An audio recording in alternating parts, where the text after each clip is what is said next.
Hey, I'm Rora. I'm Jane, And we are Birds of Clay. and we're here to talk all things Australian pottery and ceramic art. So put your kettle on. And let's have a chat.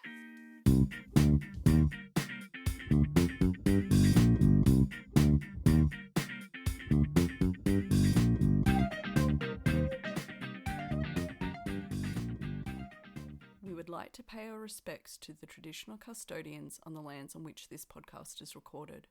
We acknowledge the rich history of art, craft, and storytelling that has been occurring for millennia, and acknowledge elders past, present, and country as provider, protector, and guide.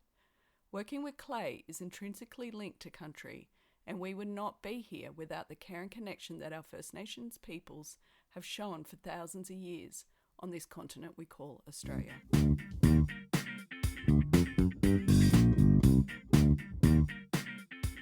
Good morning. Hi, Jane. Hi, Rora. Hi, Kirsti. Hello, ladies. Hello. Joining us this morning, we're speaking with Kirsti Falconer, a ceramic artist located on Yuggera country in the Lockyer Valley, Queensland. Kirsti has a long history in creative business, owning and running 3 local galleries, creative workshop spaces, teaching creative and performing arts to a local primary school, organising local music events, and she's most recently completed her honours degree at the University of Southern Queensland, receiving a first-class honours and has been awarded a university medal for her achievements. Wow, what a life. Yeah. Can I just, I'll just correct you a little bit on that. Yeah. They're actually artist-run initiatives. So one of them, or the last one, Funkadelica, which was a gallery/cafe, which I started with my then husband. And it became an artist-run initiative. But the 2 before that, we're going back 30 years, they were, artist-run initiatives. So it was a group of artists, and it was a time when it was, to my knowledge, it wasn't such a commonplace, especially rural Queensland. Mm. So it was really an eclectic of artists put together, very, very various talent base. So, it was quite funky. Sounds great. Sounds really grassroots. It was. The original one was called Wickety Smashkins, which was in Laidley, but it was a name, it was an old garage that used to be a workshop, and they didn't want to use it anymore as a garage, and a couple of artist friends of mine said, hey, can we transform this into a gallery? And it was no rent. We paid no rent. Oh, amazing. So it was really nice. Yeah, cool. And I remember that space so well. For the audience listening, the reason I remember is Kirsty's actually my mum.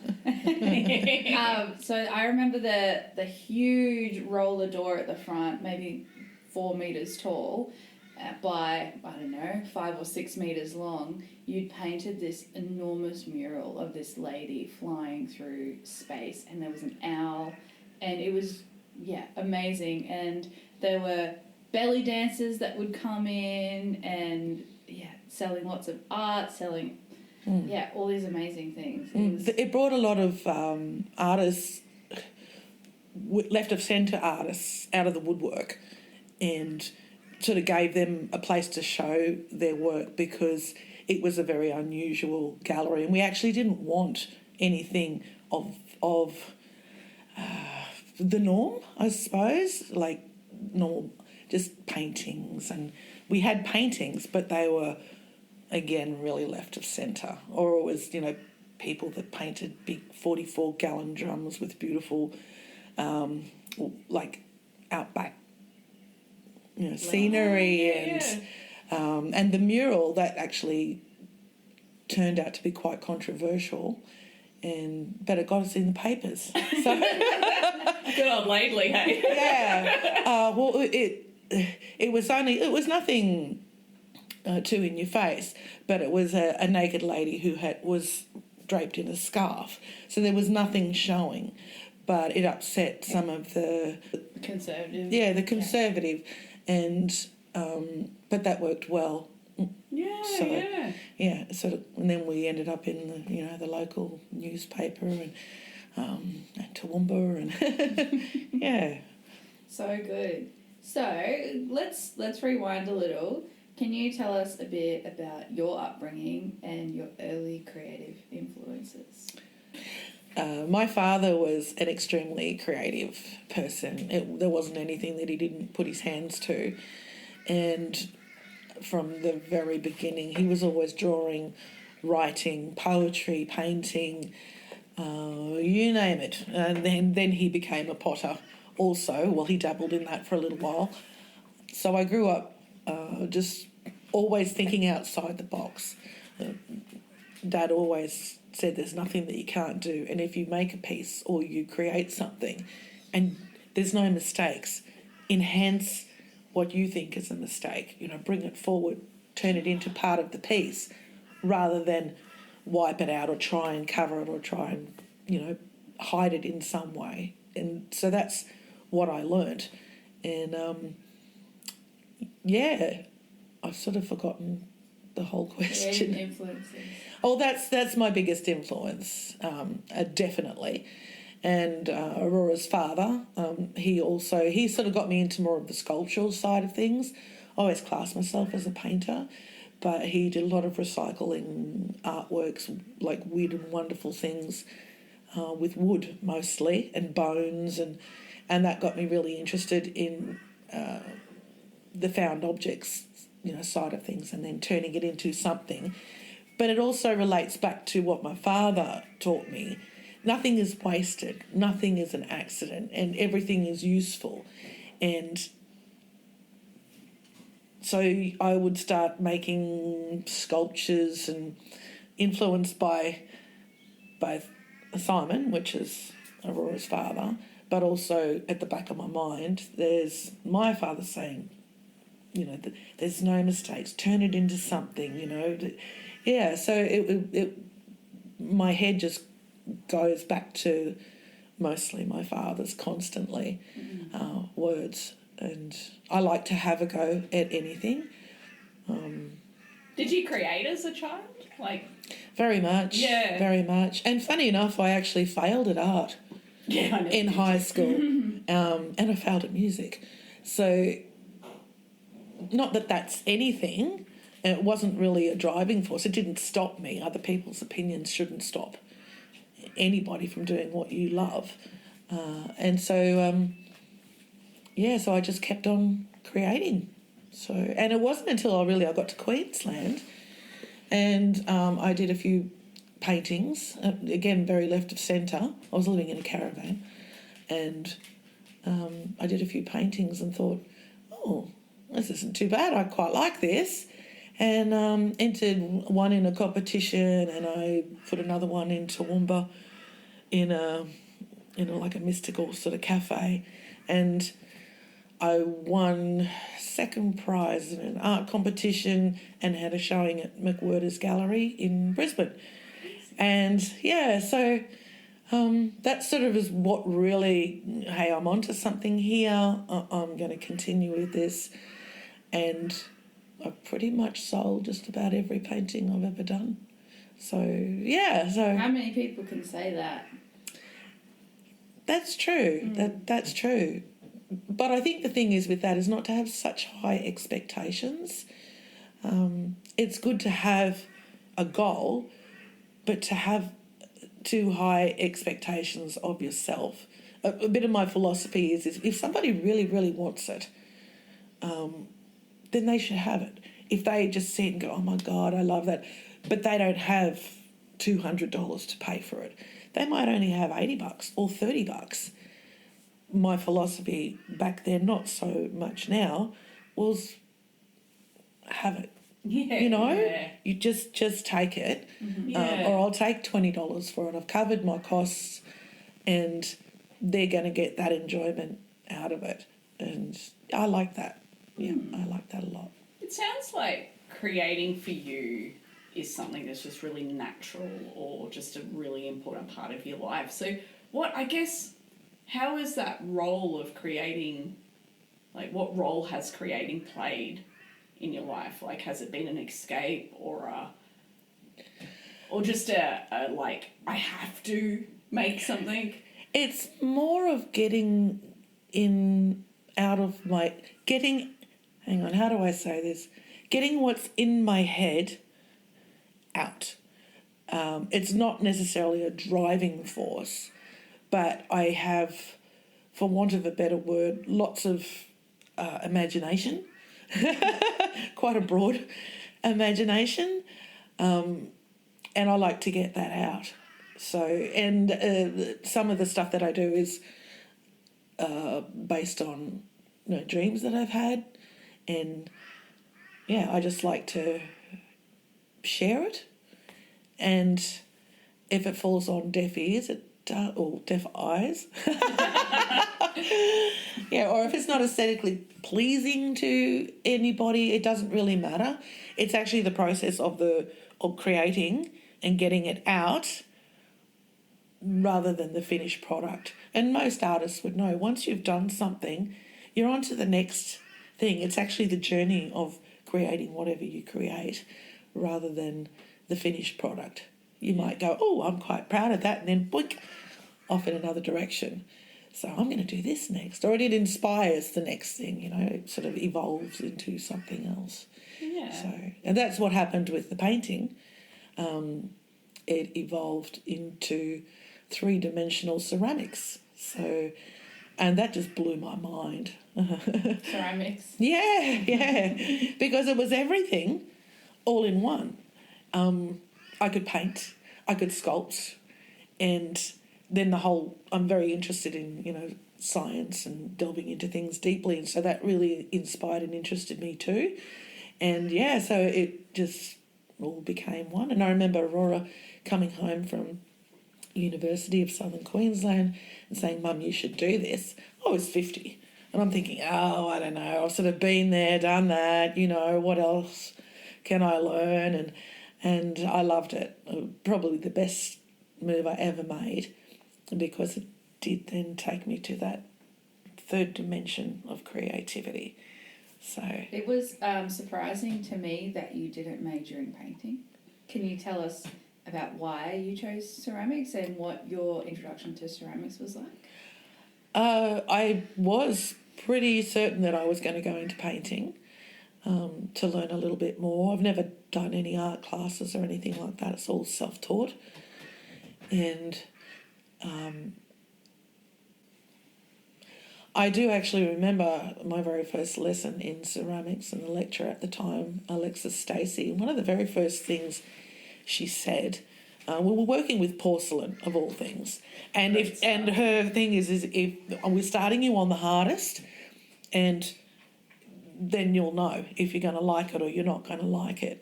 And I remember her saying that clay it's living and breathing, and it has memory. And that was quite perplexing. I'm like, I'd never really thought about it.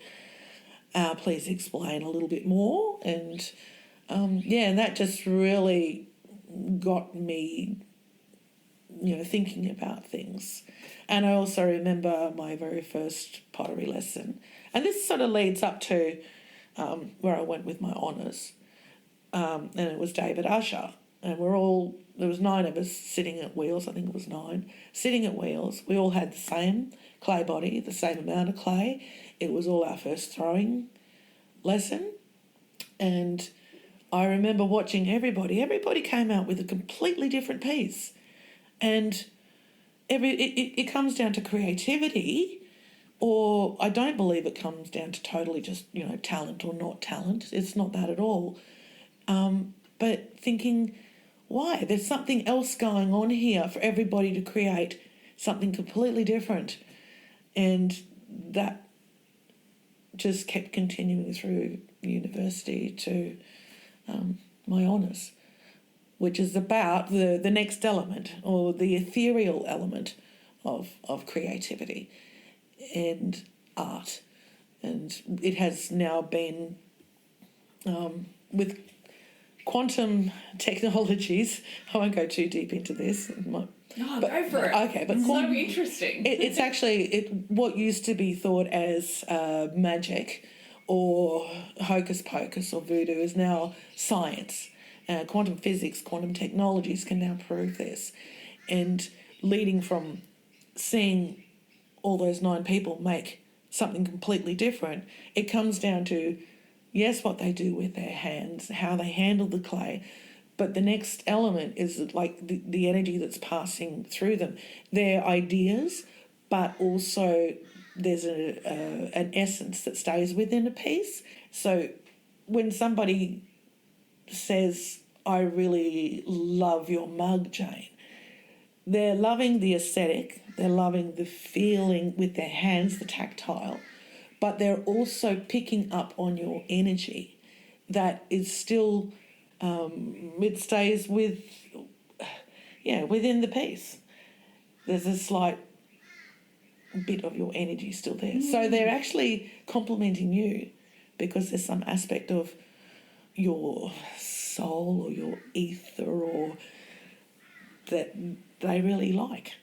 It's so interesting. I've been, for my honours that I'm doing at the moment, I've been looking at the idea that clay has agency too. Like we're like kind of the clay and the maker collaborating almost. Yeah. And it's both their energies that kind of come together and make meaning or make the object and the energy that's around that object. Yeah. So, yeah. But the interesting thing is that energy stays.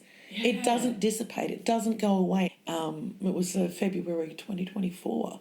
A Scottish scientist or quantum technologist it can now prove this, and it goes in with like the a lot of people would have heard about phantom limbs theory and phantom leaf theory, and a lot of that not too long ago was seen as hocus pocus, or there was lots of debates on and hypotheticals on those theories, and that was basically what my honours was about. Can you tell us what phantom leaf theory is?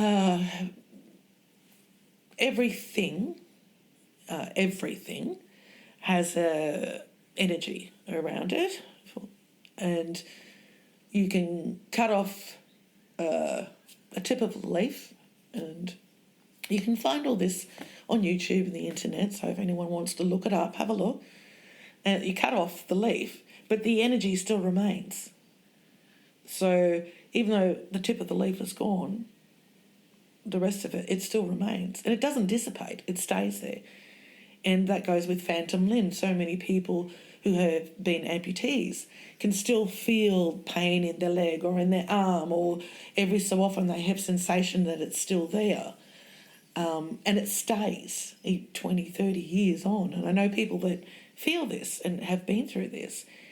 And that sort of goes into what I did with my honours, is that, well, if it happens then, no matter what, every human being and clay has energy and everything has energy. So it's like you're connecting those two together and it doesn't dissipate.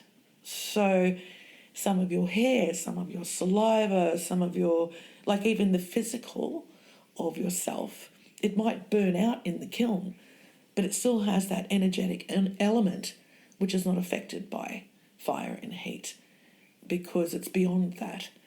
So, yeah, I found that really interesting, and it makes sense to me. It really makes sense to me. I just want to elaborate on the saliva part. I've seen you lick your paintbrush while you paint. You're like, I won't dip it in water. Lick. paint. Yeah, my mum does that too. But I'm like, no red, no cadmium. And then I think, Mum, you've got paint all around your mouth. Have you done the clean your brush in your coffee? Oh, plenty of times. Yeah, plenty of times. Like, I've actually done that even playing with clay, and I've had the coffee sitting there and I've got my sponge and, god damn. Dip it in the coffee. I get trimmings in my tea sometimes and I don't know till I get to the end. Oh, yum. I feel like this is getting into bad workplace health and safety. Yes. We won't talk about silicosis or anything like that. Like, people know. Can you talk a little bit about what you make out of clay? Like, what does it look like? How do you build? What's your process like? Well, the hand building is more my forte. I like fun things, and I'm very much a gardener, so that inspires a lot of the fun little magical mushrooms and just garden sculptures and that sort of thing in general, and that's fun. And I have a good laugh to myself sometimes when I'm making them, and I'll put a frog on a coffee cup and the frog's coming up over the top of the coffee cup, and so every time you take a sip you're looking at this frog. And every morning I just think, wow, that's going to put a smile on your face. Or it's a cat or a dog or a little bee or a lady beetle, and so that's the fun element of it, and I get a lot of enjoyment out of doing that. It makes me laugh, and I'll be doing it and I'll go, oh, that's so cute. Yeah, that's true. That's true. I'll look up from the wheel because Mum's giggling in the corner. It's like, what are you doing? She's like, look at chicken. I still think of that little snail. Why did I not get that little snail on your stall? Like, it brought me so much joy.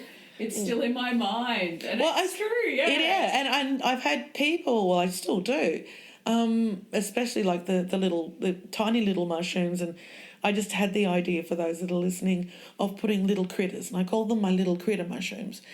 And I'll put a hippo on one, or I'll put a chicken, whatever I feel like, or an elephant, and have a little giggle. And I have people that actually collect them. And I have my windowsill with all your little critters, and I go in to make my coffee in the morning and I have a little smile on my face, and that's what that's about. It just starts your day off, from a happy place. That's not necessarily the full intent. Makes me laugh, makes them laugh. So there's that side of it. And there's also the universe sculptures. That when I was painting, just rewinding a little bit, when I was painting, that is where I went. I used to have lots of dreams about flying through the universe. And so that became my paintings. And they were the biggest one, called Aldebaran, which is down in the studio. And I think it's 2 metres or 3 metres. No, 2 metres by 1,500, 1.5 metres. It's actually a star system or planet. Aldebaran is a planet. Betelgeuse, I think it is, for those that know, you can correct me. But and I just really love painting universes, and a lot of my dreams were me flying through the universe. So then I started putting physical forms flying through the universe. Fast forward to ceramics, and that's when the other dimensions came in, and I could start using light as well, which was something I love with ceramics. You can use it to highlight a painting, but with ceramics you can put it internal. You can just do a lot more with lighting. Cast shadows. Yeah, shadows. That's another thing. So that's sort of where that goes, and it's still I love that. I totally love that. The exploring. I use mostly underglazes to get the effects that I want. And one piece with the universe, going from acrylic paint on a canvas to underglaze on clay, it's different. It's very, very different. The drying time. So I don't have drying time. So it's layer upon layer. So one piece could take me a week, or 5 days, or 8 hours a day, or 6 hours a day sitting, and it's still not quite finished. And then you've got all the touch-ups. So it's quite a long process, not in relation to some ceramic artists, but just the painting and the underglazing. But those universe, there's a depth that you've got with underglaze that is just so rich and beautiful, and actually haven't seen it much. I haven't seen it. Yeah, you're really skilled with that underglaze, those universe. I think it was the teapots I remember seeing too, where you did that really deep. I don't know. I felt like you could almost fall into that universe with the use of underglaze. Beautiful. Yeah, thank you. That's the intention. Yeah. But what I like about the ceramic aspect of it too is because it's like if I do a round sculptural piece, it's like it's never ending. You know, you can go from the bottom and you keep going around, whereas the flat canvas, nothing against painting, but yes, you can get the dimension of sort of going into it, but there becomes a point where I feel like it stops. When I put it on ceramics, I feel like it's never ending. And then I can elaborate more on that. I like using light as well. So James Turrell, for those of you that might know a little bit about art, James Turrell is a famous artist that works with light as his medium. And that really intrigued me. And it's something I still want to delve into a little bit deeper down the line, but using that with ceramics. And I know light with porcelain can just work so beautifully together. They really meld really well. So, yeah, that's sort of where that... So you've talked about the form. Is there anything about the material, like working with the material of clay? Like, do you just see it as a canvas, or is there another... No, that also goes to that next level than just holding a paintbrush. Again, I get to do everything. I get to do the sculptural, the tactile, and the painting, and making the form. It's just never ending. And then the science of, underglazes and glazes. It's just a continual learning process. But yeah, playing with clay and pulling clay, which was something... I can't remember who, but it was like, it's a bit of a no-no for cracking and, warping and all that sort of thing. But then I just started, pulling... The rims. Mm-hmm. And they can get quite sharp, as I've learnt. But, yeah, I just really like that feel, I love pulling handles, even though it looks a bit rude. For the listeners, we're all doing lots of hand movements right now.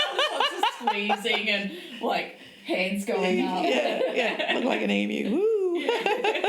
I think when you do that and you pull the rims out, you kind of make them look like the edges of a flower petal, like a peony petal. Yeah, well. Yeah. I've been told coral also. And that was inspired by... Fujikasa Sakato, who's a Japanese ceramicist, and she takes a year. She works with porcelain and hand belts, and she takes a year to make, or more, to make one piece. And but it's all I've seen some of her stuff, and she doesn't pull it like I do. I sort of went a little bit overboard, but but that's what the inspiration came from. But I like to take it to as far as I can go, like the extreme. I tried doing it with porcelain. It cracked a little bit in the kiln, but I'm not giving up. I was always a bit fearful of porcelain, but then I was introduced to paper porcelain.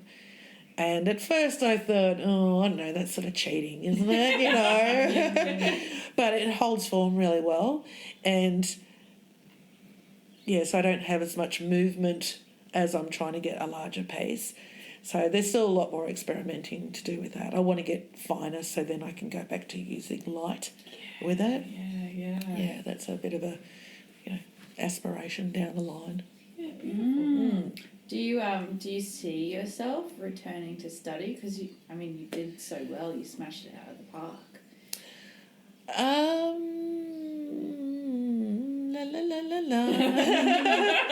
There's no wrong answer. No, yes and no. I've started writing an article for the Australian Ceramics magazine, the journal. Yep. So I'm sort of working on that. That's a bit of a slow process, but it is basically about a lot of the concepts of where I'm coming from now, and there will be some referenced things on research, because a lot of people would still think, if you haven't got the university training, you might think, what's she talking about? And so they can go and look it up for themselves. Well, hey, this is true. This is proven now that, there's more to it than, just the physical form. There's beyond the physical form of everything, so including what we create. So that's what that's about. So I'd like to get through that first.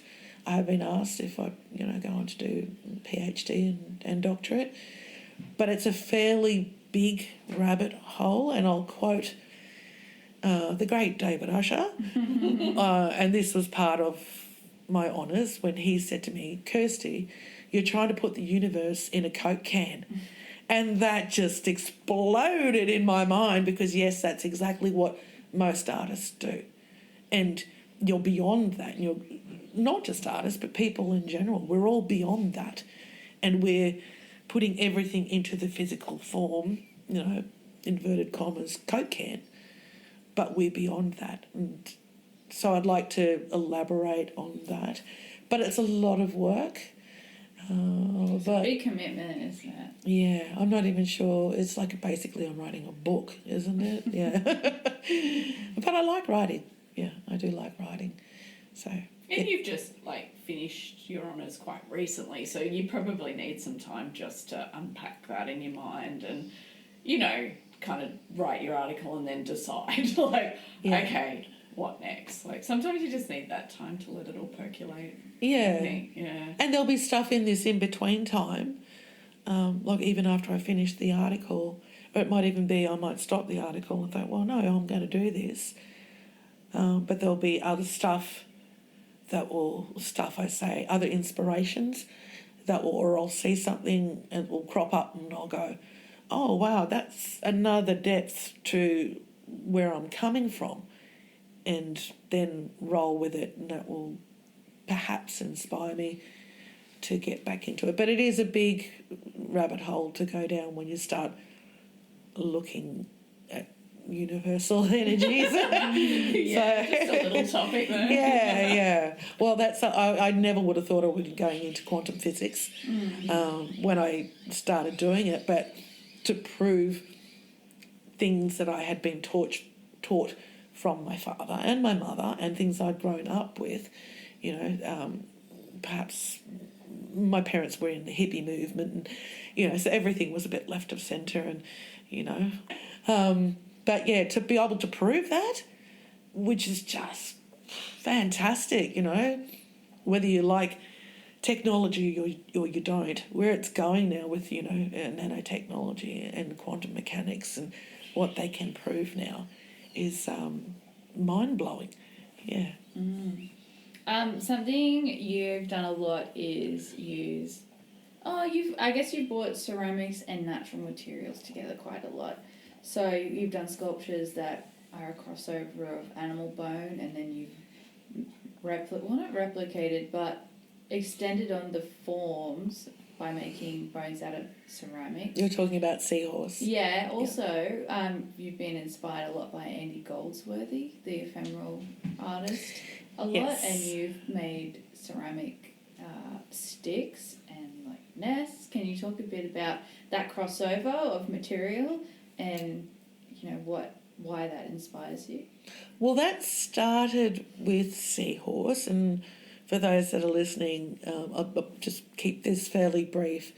Someone gifted me the skeleton of a horse that had died in the outback. It was found on the side of the road in desolation, and it wasn't the full skeleton.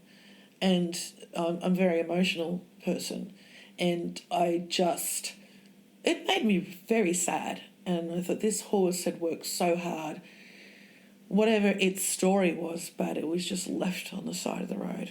And that really upset me. So I thought I would honour this horse, and I thought outback Australia, 52, 56 degree heat in the middle of the day, and horses love to swim. And then I turned it into a seahorse, basically. You can see where I'm going here. But the skeleton was incomplete. It didn't have any legs. It was just the head and part of the torso. So I made ceramic bones. Well, what looks like vertebrae. Like vertebrae. And ran wire through it and turned it into a seahorse. And that was my first year project. A lot of the lecturers said this is third year or honours stuff, Kirsty, but and then I was then going on to an emu because someone had given me some emu bones, but then a goanna came and took the bones at home, so that never happened. That's true. It was sort of sitting up high, and it was quite a bit of the skeleton, and I thought emu, they can't fly. Yeah. So I wanted to give it wings. Yeah, wonderful. So, but yeah, a goanna came and took all the bones. Yeah. Hashtag bush life. Yeah, but I found out later that, with Australian wildlife that you're not allowed to do that anyway. So it was sort of a good thing. Goanna was looking out for you. Yeah. He was like, I'll be taking this. But that also goes into, from your father's point of view of working with recycled materials, but also stepping back again to my father's of nothing is wasted, don't waste anything. And if you sort of look beyond the original, what it is, to what it can be, and you're speaking of Andy Goldsworthy, who's he's from the UK, and he's actually got sculptures here in Queensland on, just in the middle of nowhere. Yeah, I've been for a hike to see the, what are they called? The cairn? The cairn? Yeah, up at, what's it called? Behind Mulaney. Anyway, amazing work. Yeah. And, And that all comes down to, the ephemeral, which is amazing. It's ephemeral, some of it, and that's what we're talking about. He works with sticks and just found objects. He doesn't use any glues or anything. He'll use sap to put a leaf to a tree, or tiny little thorns that he finds. I mean, it must take him a very long time. And so I started doing that here. We live on property here, and so I started doing that here. And funny enough, they're still standing. And this was 2000. Tell us what you made. What I made. Yeah. Okay. When you said you'd do it here, what did you do? I made a massive nest to the point, and I have a Celtic background, and the concept behind that is a nest is home, and the Celtic word for nest is need, N-E-A-D, and the name of the property is Fasgar, which is home at the end of the road. And so I wanted to build this massive nest, and there was me getting up on a ladder and just finding sticks all over the property and slowly just building. And then you made another one. And another one, yeah. I just enjoyed the process, and in case of, taking the dogs for a walk in the afternoon and add a little bit to it, and quite amazed at how it's still standing 6 years down the line through all the weather, and almost even longer than that, because that was also a first year project, which was 2018 is when I did that. And lit them up at night time initially. Yeah, with little solar lights. Yeah. But yeah, they're still standing, and that's all about leading in with seahorse as well as death, decay, rejuvenation, and watching these nests as they slowly start to decay, which to my surprise they're not. They're still standing. And so now, not as much as I should, I'm going to keep rebuilding. I don't want them to completely dissipate. My concept on the original concept has changed. So slowly start to build them back up again. Yeah. So it's kind of like listening to and witnessing the creativity of your life. It's like you've got one part of creativity where at the centre is joy, which is your market stuff and all your fun stuff, mystical kind of sculptures that you sell. There's a lot of joy there. And then I think on the other side, it's you create to understand the world around you and yourself. Yes. Yeah. But then previously also you've had a huge role in the community as well, like having the artist run initiatives. And I remember at school you would come in and teach all the kids how to make these masks out of paper mache, and you came in and you choreographed and directed like multiple Rocker Stedfords. Yes. So you've always kind of been in the community. How has that changed now? Like it's more publicly, like at markets and stuff. Do you find that you've got some kind of calling to teach and help people? Not anymore. There's, I did workshops in Ipswich and mainly for youth also. And funny enough, that's how the first Artist Run initiative got started, and we're going back, 30 odd years. But teaching, I've done a lot of it, and then there's the music aspect. And a lot of you people that are listening, I've been a musician for 25 years and in rock bands and pubs and recorded 2 CDs. And I think now, I'm not saying it's forever, but I'm very much a hermit because I've been out there for most of my life in some way or form. And now it's sort of me time. And it's finding another aspect of me, the next chameleon of Kirsti. I've gone through these chameleon stages. So I think now it's like I can't say no. It's not that I don't know that I have more to offer, but now it's more just about me. Yeah, and exploring myself even further. And some of the concepts which I've just gone through with my degree, because I'm finding that my inspiration. Do you think university study has had a big role in that shift? Yes, it has. I know it's not for everybody, and I never would have thought it would be for me, never being academic whatsoever. But it taught me a discipline, and it extended things that I've already dabbled in and took it to the next level. And I had some really great, inspiring people around me and some great lecturers. I have to mention Dan Elborn on that one, who I thought being in university I might feel restricted. But, and I'll remember the day, like, go for it. He said to me, go for it. You'll learn through your mistakes. Go for it. And that's when I put, as really green ceramicist, 3 different clay bodies together.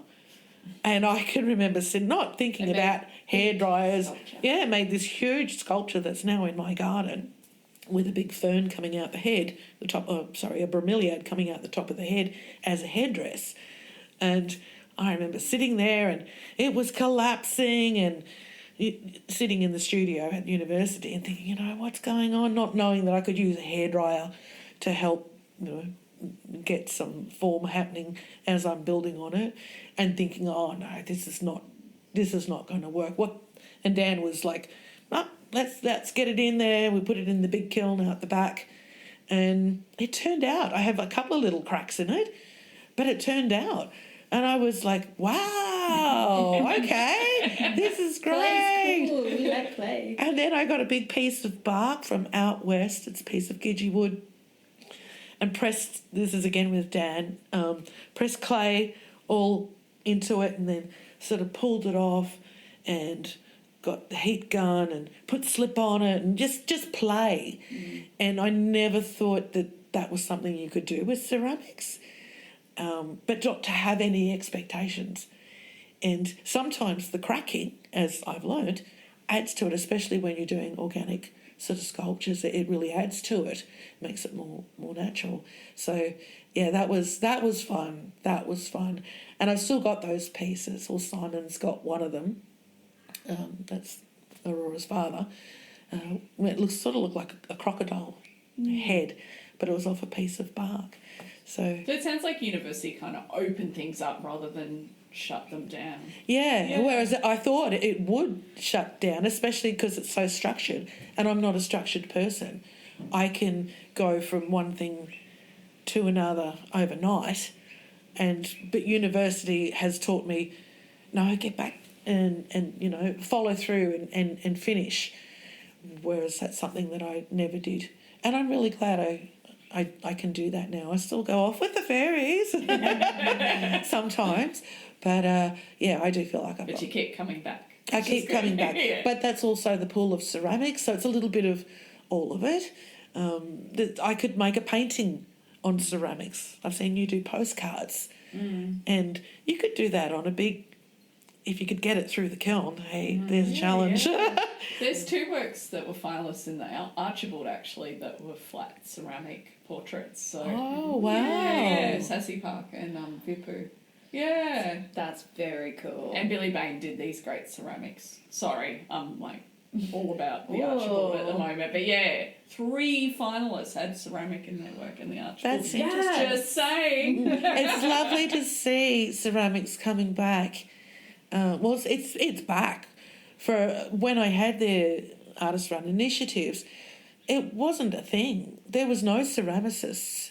People that played with paper mache and made amazing sculptures and that plasticky sort of clay that you stick in the oven. That sort of stuff. Polymer clay. Polymer clay. Yeah. There was lots of that, but there was no ceramicists. And so, 25 years was actually the last one that I ended up running, which was Funkadelica, became an artist sort of run thing, but I oversaw all of it. There wasn't even ceramicists then, and that was in 2011. Yeah. So we're not that far away how the mindset has changed and ceramics is coming more into play. And I think that's wonderful. And being at the markets, which we do in Toowoomba every Saturday, so many people are now wanting that special piece. That you told me the story this morning. There's Aurora sold a mug, and this lady just loved it so much and had it. She's gotten really attached to it, and it's part of a ritual, having your coffee or your tea or whatever you have in the morning, and it becomes a part of the person. Then we go back to the energetic field and Aurora's energy connecting with this lady who bought the mug 4 months on. She's still feeling connected in some way or form. That's just putting it very loosely.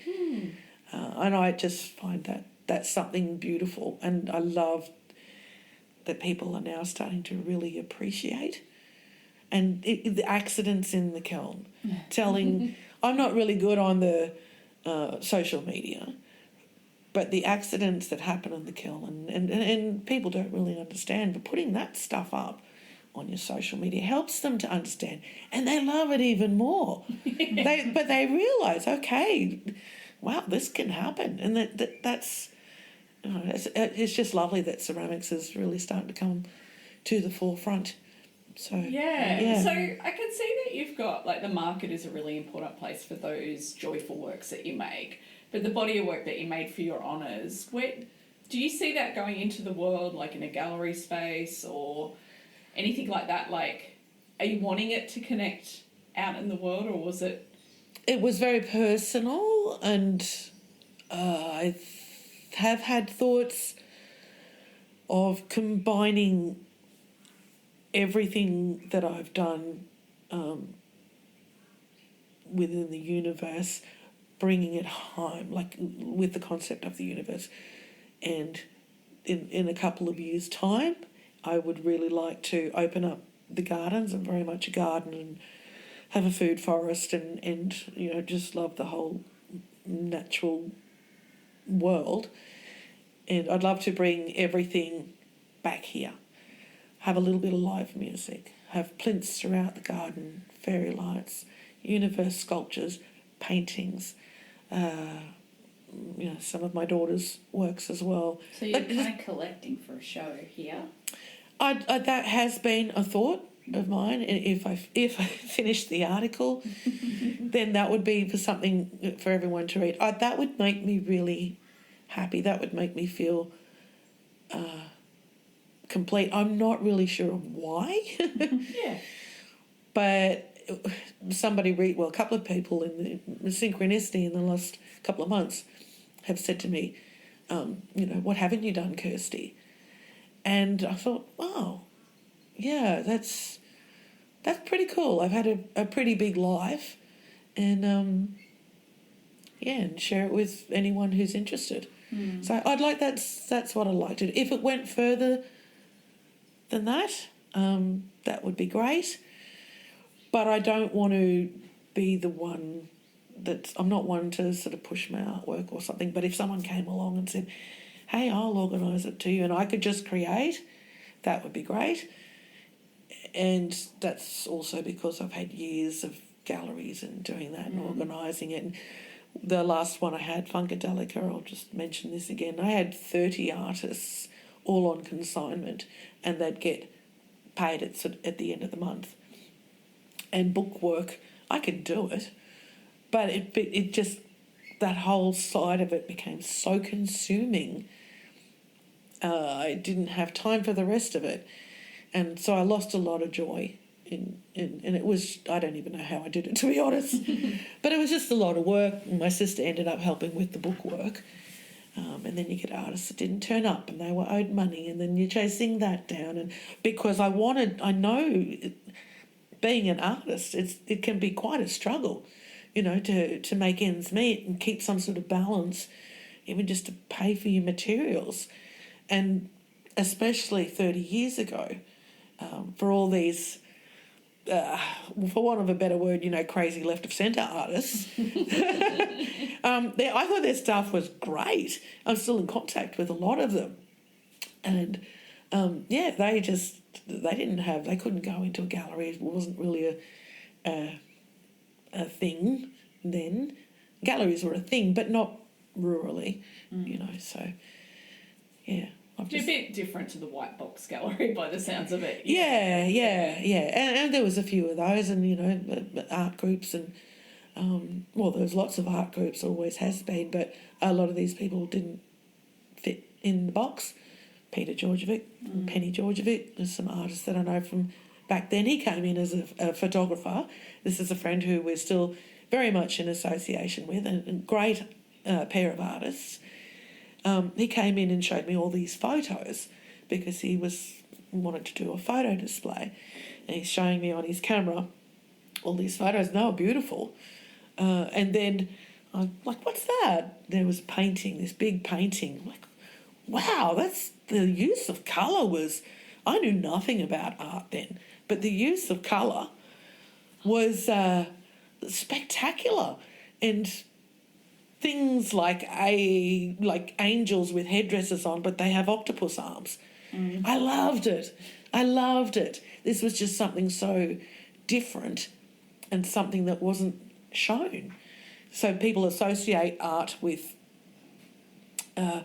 what you see in the white box gallery sort of thing, but not this other stuff. This which is just as artistic and creative, if not more.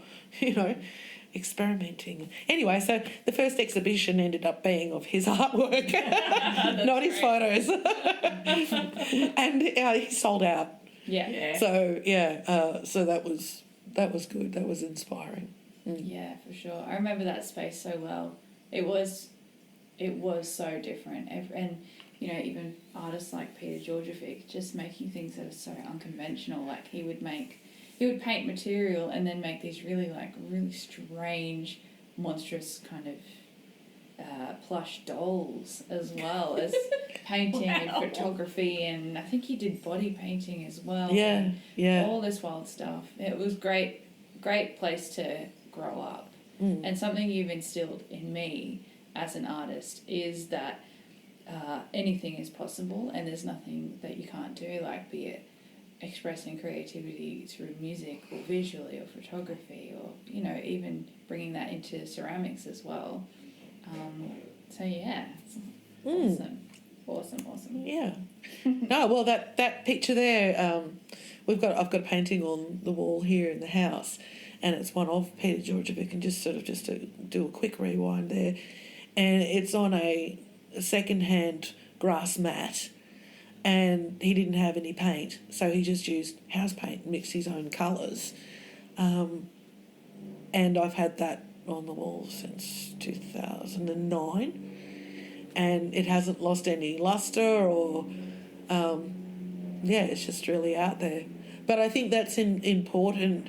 It's important, and that's something with galleries, not that I know a lot now, but I can see from 30 years ago an evolution. It's not so stayed and so restricted, that I can see that happening now just through going to some of the exhibitions through uni, some of yours, Aurora, and things that you've shown me, and even looking at the Australian Ceramics Journal. I can see that there's definitely been an evolution in, inverted commas, the art world, and that's great. Yeah, I think that came with accepting lots of different mediums too. Yeah. Like, you know, we were talking about how ceramics wasn't popular. It's now, I think, you know, bringing craft into fine art, and those boundaries are blurry now. Yeah. And, you know, like, I think people are coming back to working with their hands and back to those kind of living around your art, living with your art. With it, yeah. Especially, you know, COVID and the lockdowns, I think we realised the home was a bit more important than what we thought. Mm. And so having our art that we can interact with, like drink from, or, you know, have a vase, or a beautiful painted grass mat on your wall. But that you know, that time period was an inspiration to so many people because it pushed their boundaries.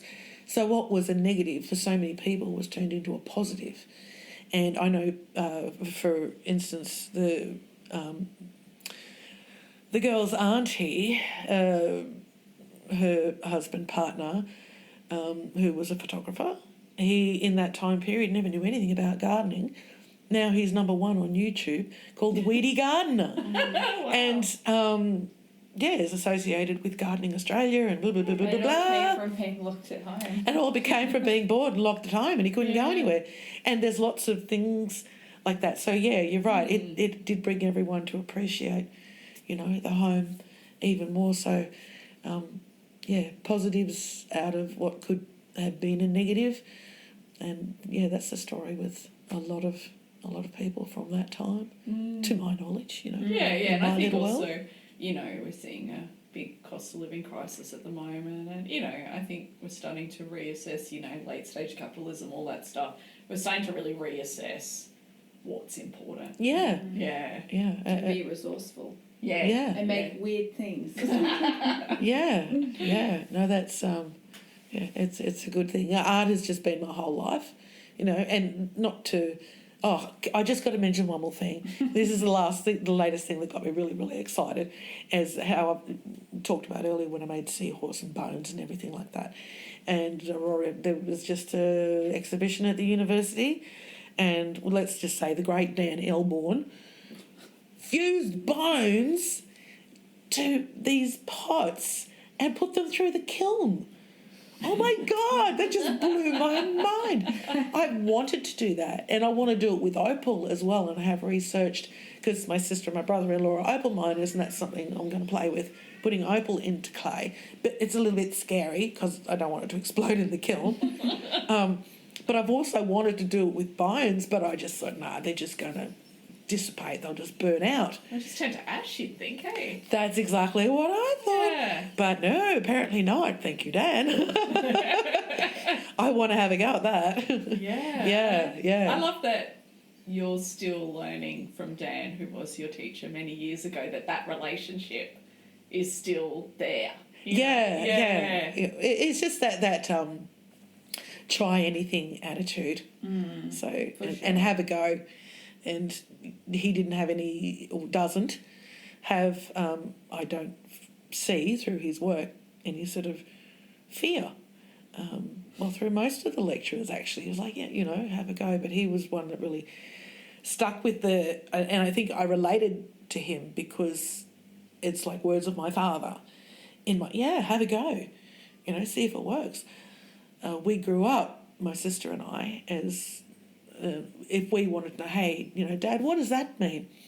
There's the dictionary, there's the encyclopedia, then you look it up and then come back and ask me the question and answer it. And we used to get so frustrated. Just, Dad, what does that mean? No, it was never. It was always go and do it, have a go. Use a power tool. Yep, you can do this. There was never no can do. Think outside the box. Build a fence. Don't have the tools. Well, let's go this way and look at the old way of doing things, and we can do this. So, yeah, and I sort of saw a little bit of that in Dan, I think. So that's why I related. Yeah. Can you tell us what are some of the most important things you've learned as a creative? Expansion. Expanding on everything you think you know and you think you can do. But I think you'll surprise yourself if you just push your boundaries a little bit and take it that little bit further. There's no can't. That's what I always had been taught that, but I've expanded on that and want to expand more on that. I want to go bigger. I don't know why, but I've always liked really big paintings and big sculptures. And I wonder where I get it from, Jane. But yeah, just if I can say anything, is to expand on self, to expand on your own creativity. Think about yourself and look it up on the extension of yourself through energy beyond your physical form, and utilise that, bring that into play, and you'll surprise yourself. People might call it the strength of prayer, or whoever you call to, the higher being, your higher being. Utilise that, and something will come back, and it comes back through your energy, through your form, through yourself, and then extend on that, if that makes sense. I know to some people it will, but some of it... Meditate on it. Yeah, meditate on it for whatever form of word that you use. But that's a way of getting into that energy within self to expand upon. Yeah, that's a bit deep. That's great. But that's where I come from anyway. Yeah. So Yeah, awesome. Cool. Is there anything else you want to add?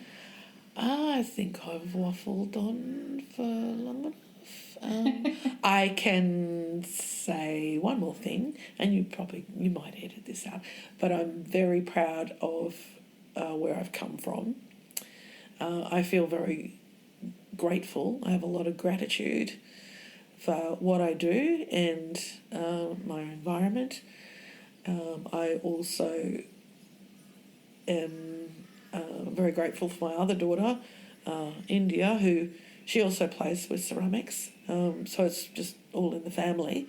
And it's lovely to have the studio that we have here, which used to be my father's, or his grandfather's workshop where he created.